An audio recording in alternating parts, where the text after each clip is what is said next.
کره چوله شیر به هیبت به تاج و دولت وکه هر جنگی درکت دو حونگی گوت روی فنوک دروین و خاپینوک رابه بگره لدشت و نوالا لناو نیارا توی دوست و هوالا بین خارنه که بدل من برچیمه از واله اهناوه من هگر نینی نازک گوشتکی حاضر نکی جبو من شیوکی ازی تدانم سر صفرا ماله کرکی تجی بکم خملا دلاله ترسک مزن کتا دل روی ده بچارگاوی بازی بر بگندی ده گها کرکی به تنا سر خواه سلاف دا و راوستا لجی خواه کره گوت مام روی تخیره کرم بکه به من را بچیره گو یا دست برای من زانا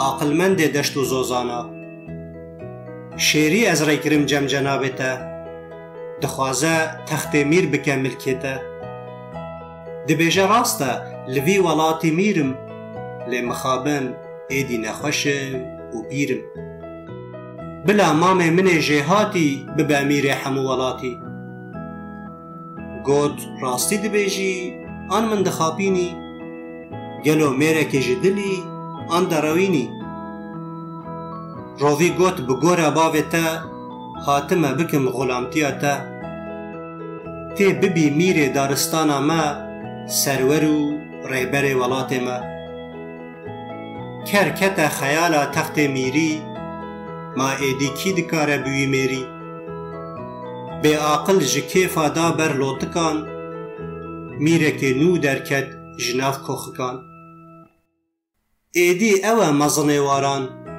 شانازیا گارانا کران لباوی ایدی کر همو شیرن حونگی جی کره نیرن شاش بو جی کیفا نزانی چی بکه گلو بزره آنخوا قره بکه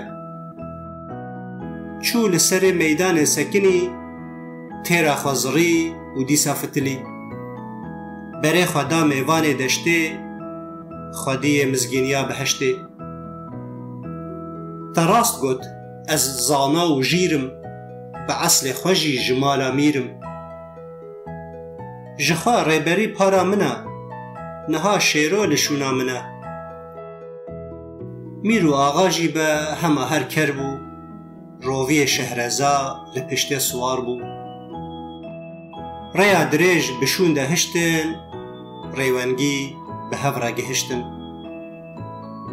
هر دو هاتن حضورا شیری هیجی میرگ جکیفا دزری شیر جبرچا دناله بی قوته بی حاله خواه آوید سر لاشه کری هر دو گه به هفره بری کره خواه جلاپان خلاص کر و جاره جان خواه آزا کر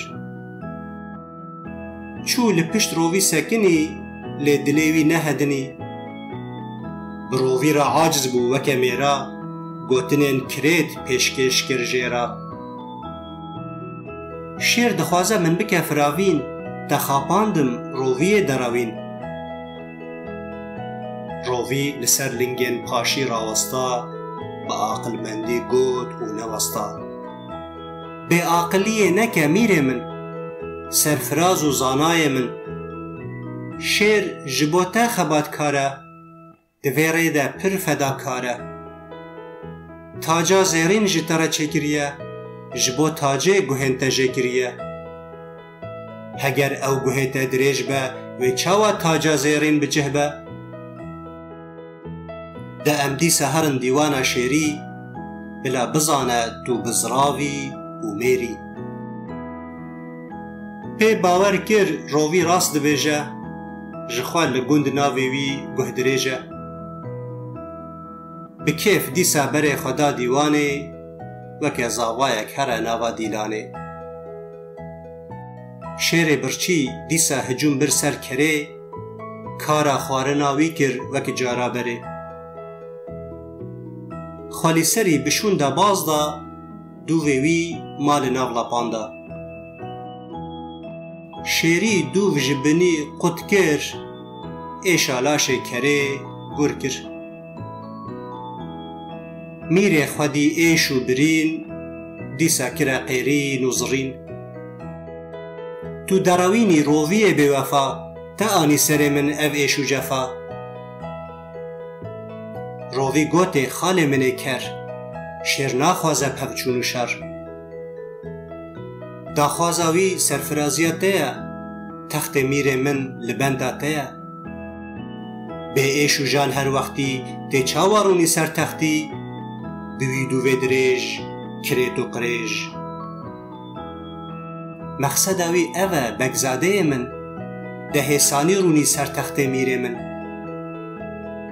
Bi dûvê dirêj min qet kesek nedî, bibe mîr li ser textê zêrîn palvedî. Bi van galgala kero dîsa qayîl kir, bi desta gird li ber şêr hazir kir. Şêrî bi hêrs hicûm bir ser kerê, pişt li meydanê rast kir vê carê. Mîrê sexte canê xwe fîda kir, nezan û mala xwe wêran kir. Şêr gote rovî derabe lezke, çerm û goşt ji hev cuda ke. Dil û mêlak û mejî bo min bîne, birçîme ez min êdî taqet nîne.